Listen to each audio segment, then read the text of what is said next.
Good morning all and welcome back to Mentoring Professionals. I see we have a number of the same of our usual suspects. Welcome again, Darren, Divan, Nish. Hope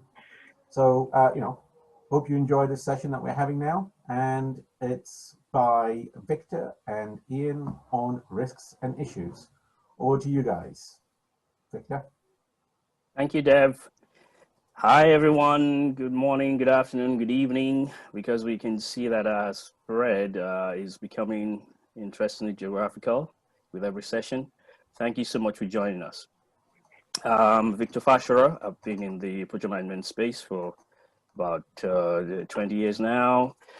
Mainly these days I focus on providing best practice training, Prince 2 Agile, but I also provide to organizations that want to embed project management best practice as standards within their companies. So I am happy to have a good, highly experienced colleague backing me up today, Ian. Hi all, Ian Murphy. So I've worked for about 20 years in IT, sort of technology background, and in the last 10 years in project and program management, primarily on the corporate side, but over a broad range of sectors from public service to banking to utilities. So hopefully between Victor and myself, we'll have a good spread of experience and be able to give you some words of wisdom today. So welcome. Thanks, Ian. Okay. So, effective management of risks and issues, something that should be bread and butter for project managers and program managers, but is it? Okay, before we dive into that, it might be just a good idea to be very sure of the spread we have in terms of attendance geographically. So, your first audience activity, please, is to kindly share with us where you're based, where you're connecting from today. So we got the QR code and of course, menti.com with a code. And Ian is going to share the results with us. Yep. Okay, so we can see a sample there coming through. And we also on the chat have people from Netherlands and Norway. Okay. And London, another one from London. Cool. Oops. Australia. Mexico. Antonio, welcome. Wow. Super. So we had one other question to just get a feel for the audience, but might just leave this one up for another moment or two, just to allow people to pop in. So let me move it on to the second question. And you should be able to see that in your screens now, just to get a flavor for people's experience. That's good to see. We've sort of a mix between very experienced and reasonable experience. So that gives us a flavor for the audience today. So I'll stop sharing and hand it back to you, Victor. Okay. Thanks, Ian.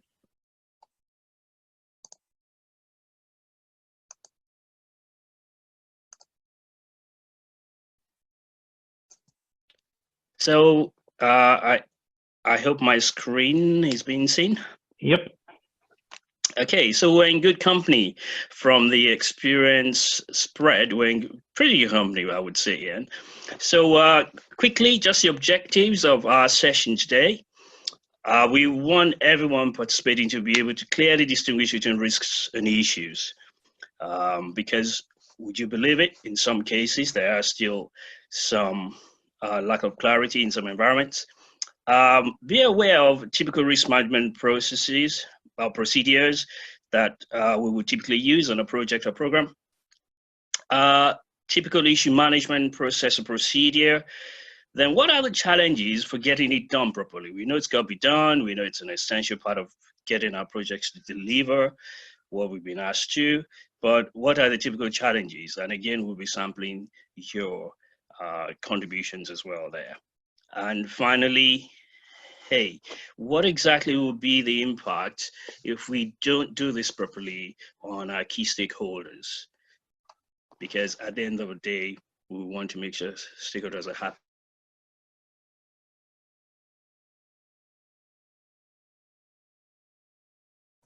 Victor, can you hear us? Because we can't hear you.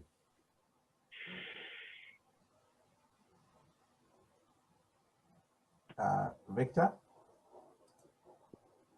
Victor, you're having a problem with your audio there, but just while he's trying to sort that out, basically at this stage we wanted to just get a bit of audience participation. So you can see the slide that Victor has up on screen there. Could you, in the chat, share with us a statement to clearly distinguish between a risk and an issue? So if you can use the Zoom chat window for that. And thanks, Geraldine, for getting the ball rolling there. Risks may happen. Issues are unplanned events that come out of the blue. And from Tinu, issue has happened. From Val, a risk, something which hasn't happened yet, could have a negative or positive impact if it takes place. And both risks and issues have to be controlled as they may affect the business case. And from Nalisha, risk is something that has the potential to happen and can be positive or negative. Issue is negative and has happened. And just to pick up on another couple of the comments from Val, issue has happened, project needs to adapt accordingly. And from Deborah, risks are things that may happen, and if they do, will have an impact on your project or business.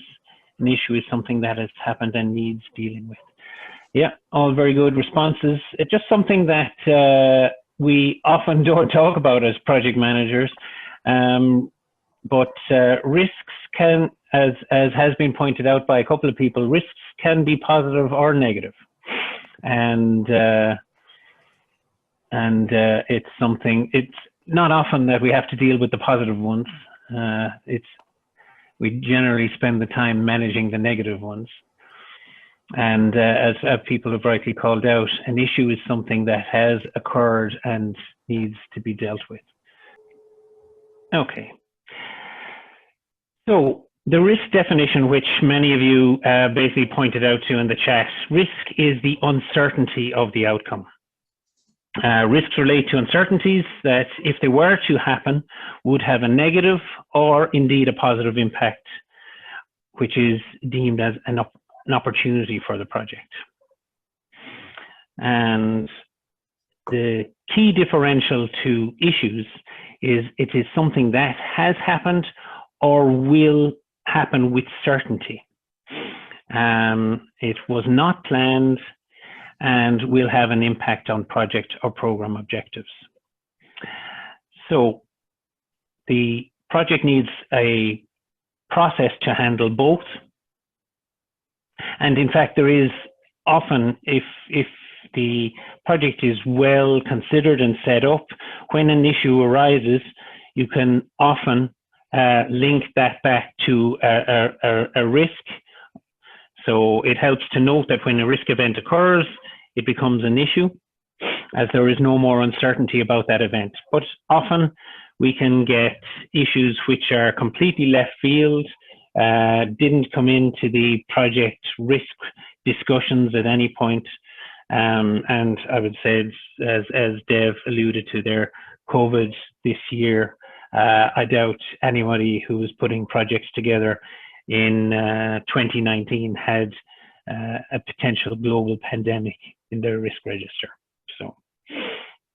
So I have another audience slide here. So we're just going to give two scenarios to you. If you go to menti.com and put in that code there, I'm going to put a short, I'm going to pop it into the chat as well. Victor, are you Hi. working now? Hi, Deb. Can you hear me? Yes, we can. Hey, he's back. My sincere apologies for that. I'm on my backup system now. Hopefully, this does not give any issues. My sincere apologies. Okay. All I need though is so Victor, if you just we're just going to have a look at the answers. We're on the case study pieces now, so I'm just going to pop that up on screen so we can see how people respond. Okay. But Ian, please, you will continue with the slides. Yeah, continue to show the slides. I'm happy to continue presenting. Yeah. Yeah. So cool. I'll tell you. Okay. Yeah. Thank you. Right. So there is the first case coming up. Actually, I should hide results while people are putting in their answers. Don't want you influenced by everybody else. So the product manager has stated that the ball bearings will be 3 weeks late. This is likely to delay the testing of the engine unit. Would you consider that a risk or an issue? Dave, can you just confirm that you're able to see my results slide? We can see your slide. It's showing 0, 0 at the moment because you always say hit. Okay, yeah. So I'm just going to show the results. That's interesting. So with 10 responses, 4 people think it's a risk and 6 people believe it's an issue. Okay. Victor. So should we do the second one and then we can... Sure. Okay. Yeah. And case 2 then. So I'll just hide results on this. Case 2, the word from HR is that negotiations with the union are not going well. It appears they may call a strike in the winter months. Is this a risk or an issue? So 8 on the risk side and 0 votes for issue.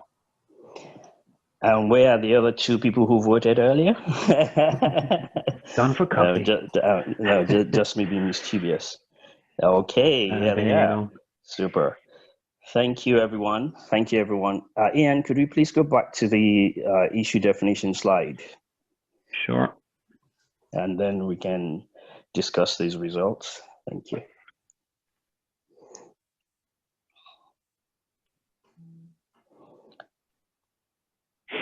Okay, are you seeing the 2 situation slides now? Yeah. Yes. Oh, you want me to go back to the issue definition? Yeah, sure. Correct. Yeah. Okay, folks, it's always an interesting one to have sort of practical examples looked at because project management is so contextual, isn't it? And we would suggest strongly that the first one is actually an issue. It's an issue because an issue is something that has happened or will definitely happen. And the statement actually says, the product manager has stated that the ball bearings will be late, not may be late. Obviously, the next statement is a bit of a red herring in terms of defining what's going on. This is likely to delay. Oh, that is giving us an insight into the impact of the issue. So it doesn't change the fact that it's an issue. The fact that it has an impact, that has a bit of uncertainty, is a separate matter. So the first case 1, by definition, will have to be an issue. Will, not may, be 3 weeks late. The second one, dead on right, folks, that's a risk. Okay, that's a risk we need to keep an eye on and look for mitigation actions. So the distinguishing factor between the 2, which is the point of the exercise, is issues have happened or will definitely happen, no uncertainty about them, risks, uncertainty of outcome. And that definition will embrace threats as well as opportunities. And we're basing this on the best practice definitions of risk specifically. Thanks, Ian. So Victor, there is a question from Geraldine, and Geraldine, Okay. I'm not sure I really understand the question. I will read it out, but if you can actually expand on that, that'd be great. I mean, if you want to unmute yourself. Geraldine, since you maybe I should explain it. If you Please, look, for example, at MSP, MSP is very explicit about risks, should they occur, become issues. Yeah. Prince2 has avoided that statement and creates a bit of a grey zone, which often confuses students, and where it doesn't state anywhere within the Prince2 manual that a risk, should it occur, then become an issue. Yeah. They've avoided that. They've classified issues as requests for change, off specifications, and problems concerned, but they have not mentioned anywhere that risks, should they occur, actually become issues. They've avoided that, and my question is, does anybody have any idea why they should do so? Right. I'll be honest with you, I have no idea whether that's been not explicitly stated, because everything else around the recommendations actually support what you've said. If there's uncertainty about whether these unions are going to call a strike or not, now, the moment they call a strike for the winter months, we have an issue on our hands. So you're absolutely right. So should that be clearer in the Prince2 manual? Jolly well should be. But you are right, and that is what we actually share with people about the practicality of this. Yeah, indeed, when the event around the issue has occurred, then around the risk definition has occurred, then definitely we have an issue. You are correct, yes. But then I've wondered whether it's because if you have a plan B, a contingency plan, and you've got a risk budget, so if something does occur, which potentially could occur, and you can handle it using your risk budget, well then it's basically the risk is handled, and therefore it doesn't become an issue because you have it under control, you pre-plan for it, and you handle it without it becoming an issue. The funds are there.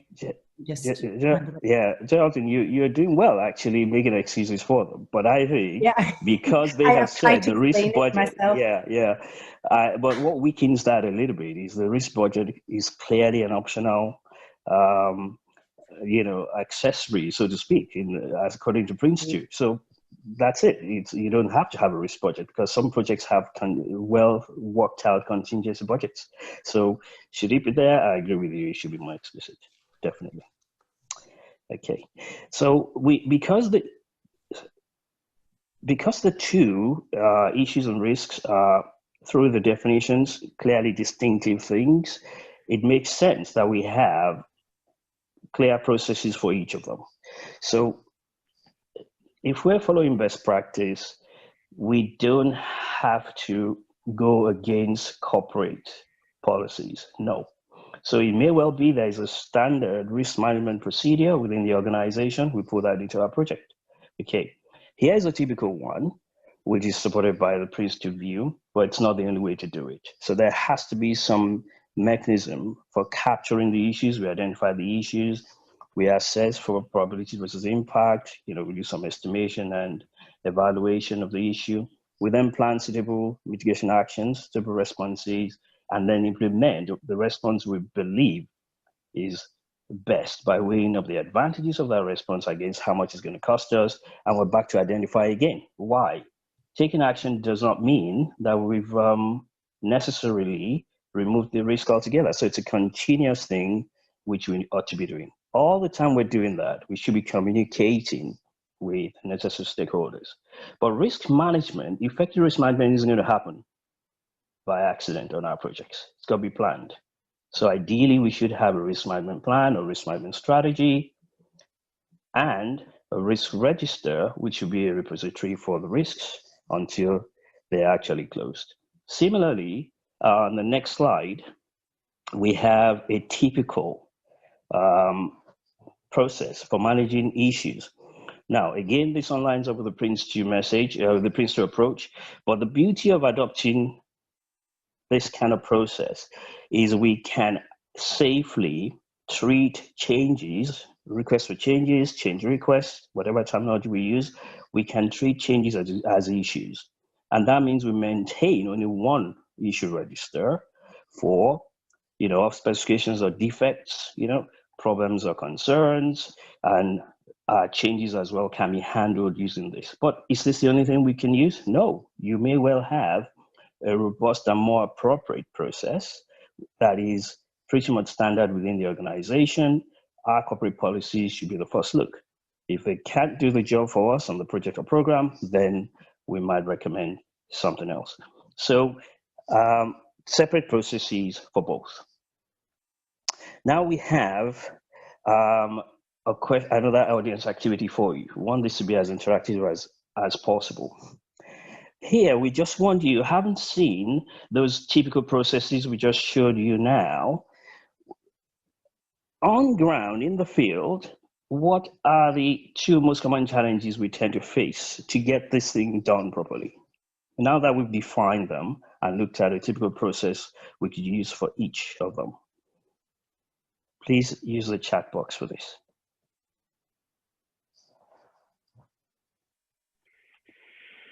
So I'll just call out a couple of them as they come in. So Val has highlighted in Val's experience, lack of communication is the top issue for effective risk management. Yeah, I can see ownership. And Nikki has said not being given an owner, which is very common. Deborah has highlighted project team not wanting to raise risks with the client. Another.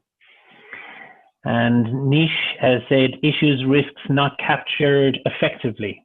Absolutely. Geraldine, management approaches are defined,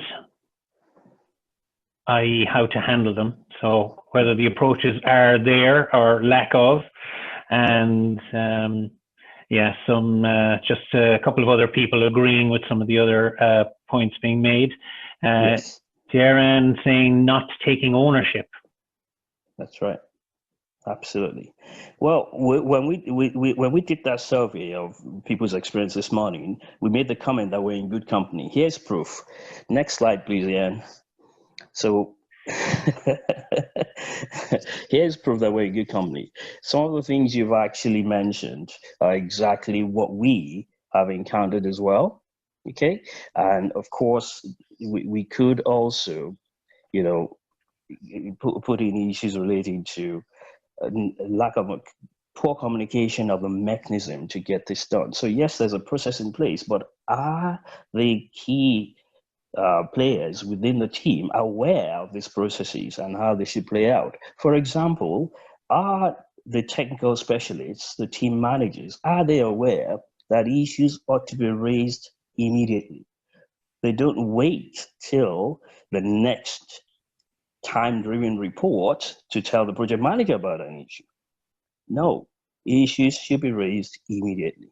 So, and then with risks, sometimes in carrying out our assessments, are we suffering from optimism bias? Are we too sort of overconfident about the way things are going to make reasonable assessments? Another reason why our risk management activities should not be done in isolation.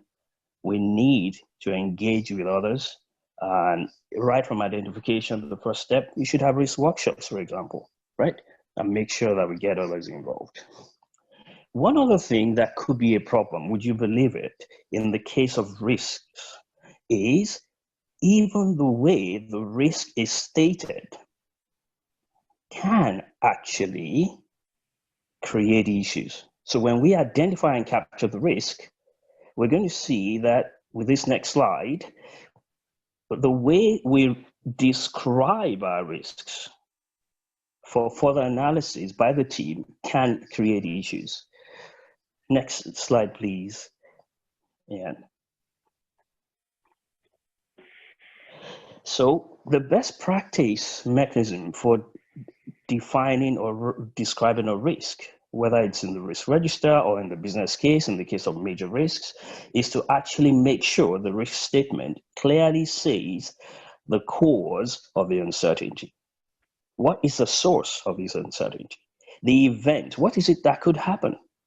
And the effect is pretty much saying, if this were to happen without any mitigation action, here's the impact on the project. Because that's why we're bothered about this uncertainty, because it can have an impact on the project. Now, when this is not done, there can be issues.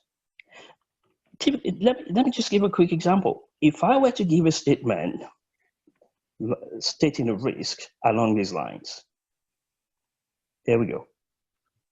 There is a risk that I could be late to deliver a seminar at the Heathrow Airport Conference Center. There is a risk that I could be late to deliver a seminar at the Heathrow Airport Conference Center. I need your help with that risk.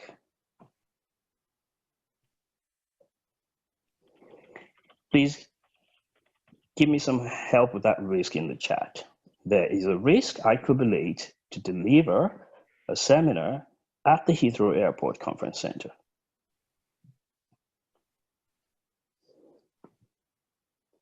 So what kind of help are you looking for, Victor? Yeah, well, this is it. I need help to deal with the risk. So assuming it's a risk workshop, and I've just stated the risk, there is a risk I could be late. So we're all playing, we're in a risk workshop, right? And I say, the next risk we're going to analyze together is there's a risk I could be late to deliver a seminar at the Heathrow Airport Conference Center. Typically, when we state things like this in a workshop, there is either or both of two things happen. One, there is a long silence before anyone can provide any mitigation actions.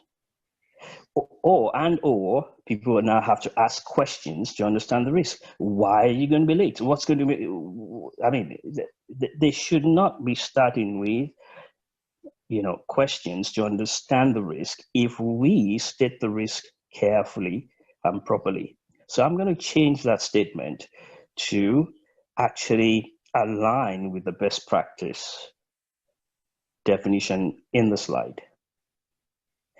There is a risk, folks, that I could be late to deliver a seminar at the Heathrow Airport Conference Center due to severe traffic on the motorway or highway, and that would mean I would incur penalty costs. Please help me analyze this risk. I have a feeling that you are already, and I love that niche. Niche, you are a star, okay? Why on earth can't I travel to the airport in style? Niche will allow me to ride in his chopper, in his helicopter. There is no way the motorway traffic, can affect me if I go in his helicopter. Fantastic. Immediately we have a well-defined risk statement, it's a lot easier to come up with a variety of mitigation actions. This is the reason why even the definition at the outset when we identify the risk makes quite a bit of a difference. We're going to move on now. We're going to take questions again shortly. So we mentioned that we need a strategy or a plan, and we need a risk register. So no doubt about that. We're going to show a template of one using an Excel sheet of a risk register shortly. But let's move on, folks. We can now take your questions on these in a little while. Next one, Ian, please. What about the issues? Again, there has to be a procedure we would follow for issues. We saw a procedure earlier on that we might probably use, but again, the issue register might have elements like this. Again, we're going to look at a practical, usable risk issue register soon, so we're going to move on. We're going to move on now. Yeah. So we usually are accountable to someone, aren't we, on projects? That's a bit of an understatement. So in following up with our theme on how best to satisfy external and internal customers, stakeholders, I would like us to examine what exactly the possible impact of risk and issue management being done poorly on the stakeholders. So please, could we have some of your responses in the chat? how could poor risk management and poor issue management actually affect our stakeholders? Impact and ultimate benefit and value. Yeah. Project off track. Yeah. Over budget. Stakeholders aren't going to be pleased with that. Okay, do we have any more, Ian? Yeah, so just an interesting one there from Nikki. A stakeholder may not know that they've been assigned a risk issue. And obviously that's where some of these risk management tools come in. Often places would run them on Excel and require monitoring and notification. Some of the more advanced tools will allow you to tag an individual and they get sort of automatic updates that they've been identified, et cetera, et cetera. So obviously not everybody has access to those. So then you need a higher level of communication when sending that out. So. That's right. Okay. Thank you all for that. We did mention earlier that there is a definite link between risks and issues. Okay, and I believe it was Geraldine that also further explored that. So yes, risk is uncertainty of outcome, but when the risk event actually now occurs, it's an issue. So there's definitely a link there. You know, there's a relationship there which we need to examine, but also we do have other dependencies, okay, and every project has assumptions. So in a lot of environments, as we move into more complex projects, we may need to actually say to ourselves, perhaps it's best that we have a centralized repository to actually examine risks, issues, assumptions, and the dependencies. And I'm sure some people already know what's coming up. So there are times when we use a RAID approach, okay, to capture the risks, the assumptions, issues, and dependencies. It just makes it a lot easier to have a wholesome view of exactly what's going on the project. So the benefits wouldn't surprise us. So typical benefits of using a RAID approach. On the next slide. Next one, please, Ian. Okay, so it keeps us far better organized because we're tracking information in a centralized manner, okay, and easier to store and retrieve information, okay. All the different logs are in one central repository and gives stakeholders confidence that actually we're keeping an eye on the key aspects of the project effectively. Of course, we're providing visibility as well. And again, it makes sure that, look, areas like assumptions that can be easily underestimated or forgotten or not given as much attention as they should are actually factored in decision making. Okay, and of course, it would also make sure that they're less likely that we have, loss of accountability for mitigation actions. There's also a sense of ownership, that it promotes a sense of ownership within the team. Okay, and of course, it means anyone can raise an issue and flag, a risk, and we collectively look at the way these things are panning out. Then there is, of course, the benefit of making it, easier to audit what's going on the project. Okay, and now we're just going to take a look at the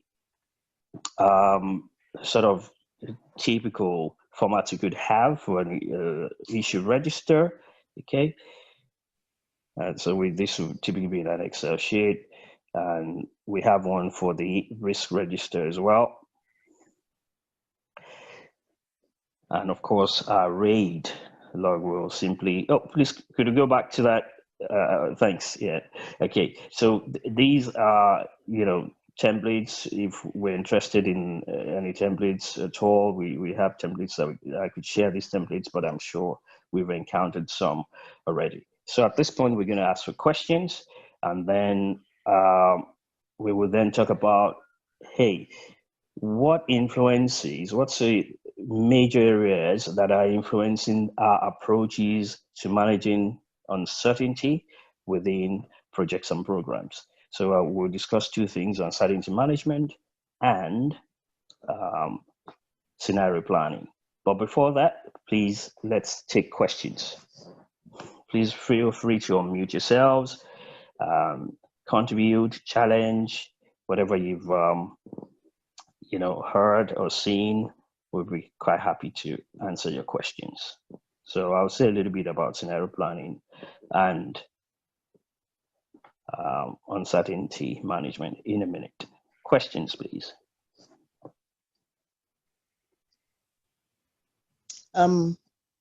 It's Tola here. Oh, hi. Hello. One thing I don't know, maybe you can touch on is the impact of risk from different perspectives at project level, at operational level, possibly program level, organizational level, because the impact may differ, but the risk may still be the same. That's a pretty good question, actually. Thanks, Tola. When we showed earlier a slide that had the sample risk management strategy, one of the headings there was risk categorization.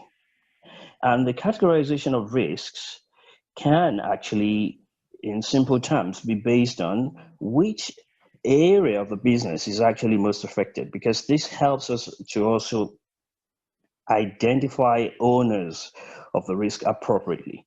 So we have risks that could be at the technical level, we have risks that will be at the project level as a whole, we have risks that could be at the program level, and we have risks that could be at the strategic corporate level. So it's important, as Tola has said, to bear in mind the actual management structure and be aware of which levels within the governance structure is actually most affected by the risk. And that also helps in terms of escalation in some situations. So definitely part of the categorization will be, is this the technical level risk? Is this project level? Is this program level? In which case it might affect several projects within the program. And is this a strategic business risk to the corporate environment?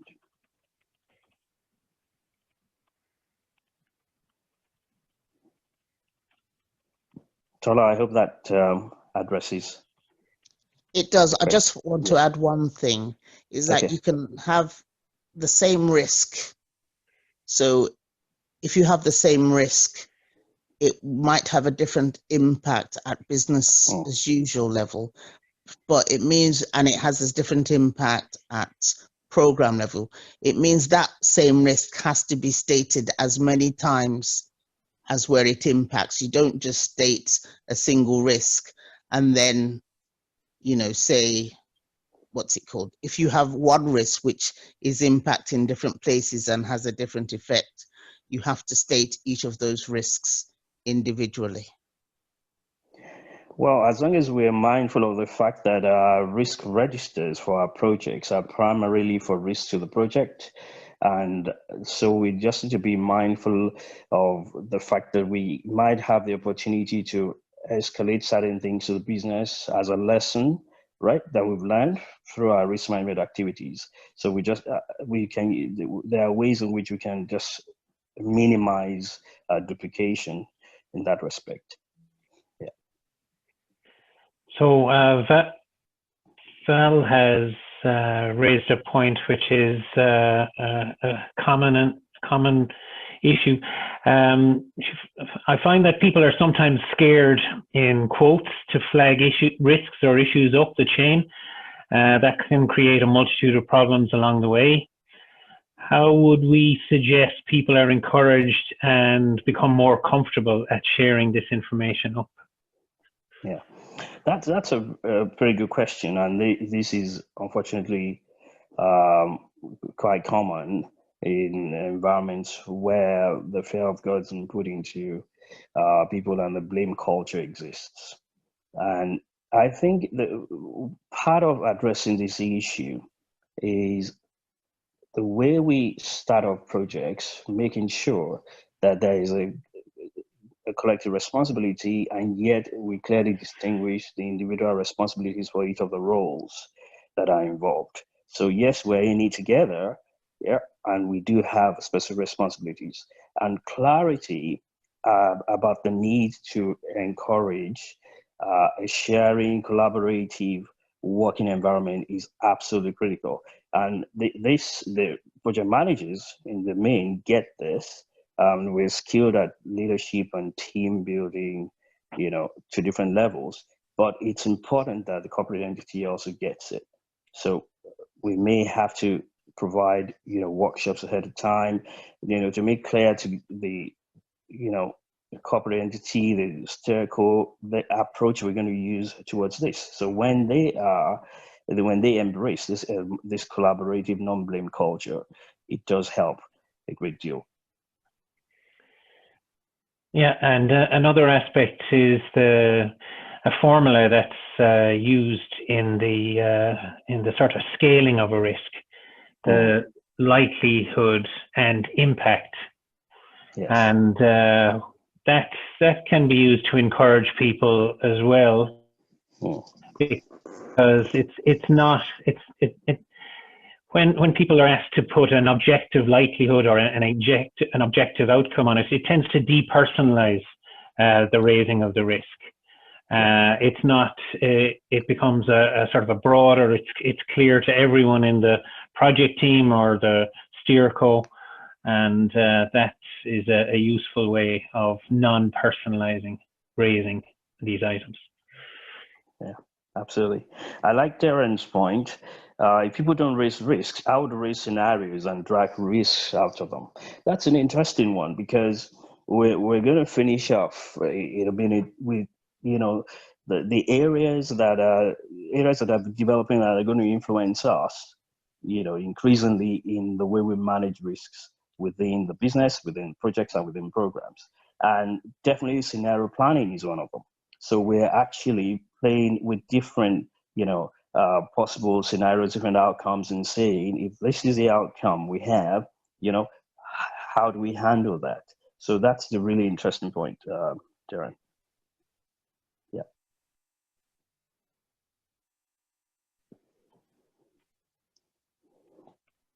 Do we have any other questions?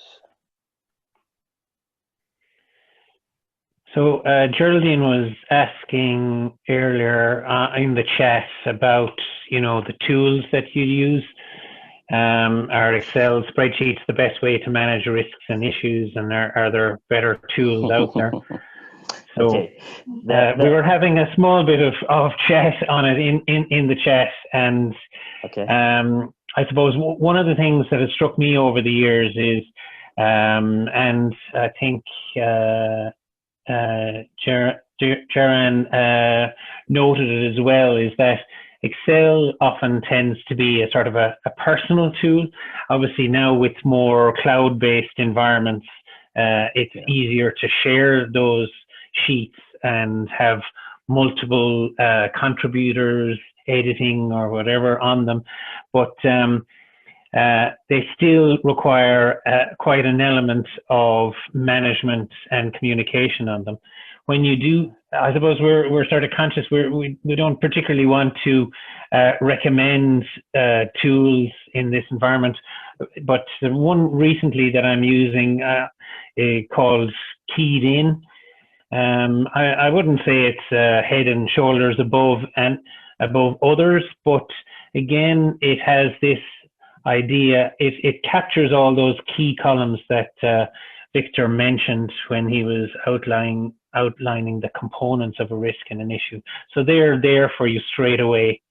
It also does things like it does your calculations on likelihood and impact, and then prioritizes those items above everything else. So it does a bit of the work for you, and it also does, when you tag and assign a risk or an issue to somebody, they get automatic alerts and it appears in their dashboards, etc. So these tools can help out, but I just know again from experience that it generally I find it has to come from a PMO to develop this, because a PMO doesn't want a myriad of tools in the environment. Absolutely. Because they want to see consistency in the way projects are reported on as well. So that's right. That's right. And do you mind if I ask, Ian, is that tool free?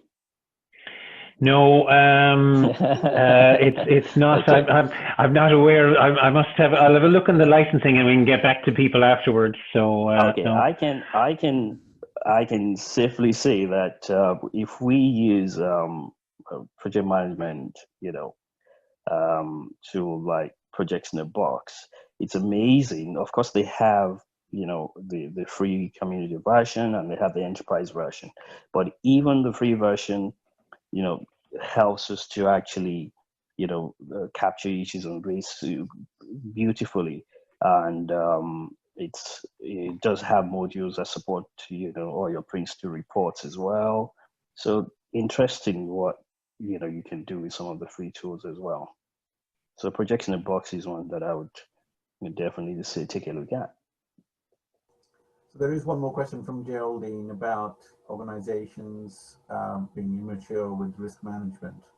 So how can they quickly acquire the knowledge to define probability and impact of risks? Sorry, I'm going to just, Dev, I'm going to ask you to please repeat that. So I'll repeat it there, Dev. So Geraldine was asking how in an organization that's immature, starting off in terms of risk management, how can they quickly acquire the knowledge on how to define probability and the impact of risks? So one thing for me on that is getting a representative grouping of people in the organization for that sort of risk workshop. If it's going to be an operational risk, so say something say in an airline industry, it's going to impact on the desk staff at the airport. Make sure you have suitable representation from that area in the workshop, and they will be able to give an appropriate level of the impact when you're working out these various risks. So for me, the project manager knows the scope of the project, so get a suitable set of participants or stakeholders in that risk management session, and it's their bread and butter. They don't need to be afraid of things like what's the impact number or what does that mean when you multiply two numbers together and it's a 16 risk. They just tell you how they feel about it, and then the PM translates that. That's right. Keeping it simple and populating the workshop with the right stakeholders. That's an interesting point from Geran there. In early days, had no respect for risks and didn't talk about it. Then with larger projects, he found that to be really critical and raised as many risks as possible, so that I had the solution ready when it occurred. Yeah. Now it is a balancing act. You can sit down and go 5 risks, 10 risks. What's a suitable number of risks? There's no answer to that. It's like what's appropriate for the scenarios that you're dealing with. I mean, a good measure of how successful you have been in your risk selection is when issues occur that you can tag them back to a risk. Then you can feel that you've had a good understanding of what the potential risks can be. Like I said at the start, you'll still get left field issues that will have no bearing on your risks. But by and large, if an issue occurs, it should have come from a risk that was considered. Okay, so that's part of managing that relationship again, isn't it? Yeah. So when we are analyzing the impact of an issue, we need to be sure that we check what risks might be associated with it. And when a risk actually happens, then we have an issue on our hands. So it's again being clear about the relationship between the two. Thanks, Miriam. Okay, we're going to now actually just mention two areas that are of interest as we wrap up. Ian, could you just go for the slide on the scenario planning and the uncertainty management, please? Yeah, uncertainty management is up there now, Victor. Okay. Now, it's just that we need to keep looking for sort of new thinking, improved mechanisms for getting our job done. And two areas are really gaining ground now: uncertainty management. So there are actually other considerations that we may need to factor in that will help us get it right, do a better job for our organizations, our projects and programs. And so uncertainty management is one of them. This is one of the books that I have found that are sort of highly recommended in that area. So effectively, we're saying here that we are looking at the relevant stakeholders and being aware of what the key stakeholders and what their sort of motives are, what they really want long term, and how their expectations long term can actually affect the projects and programs we run.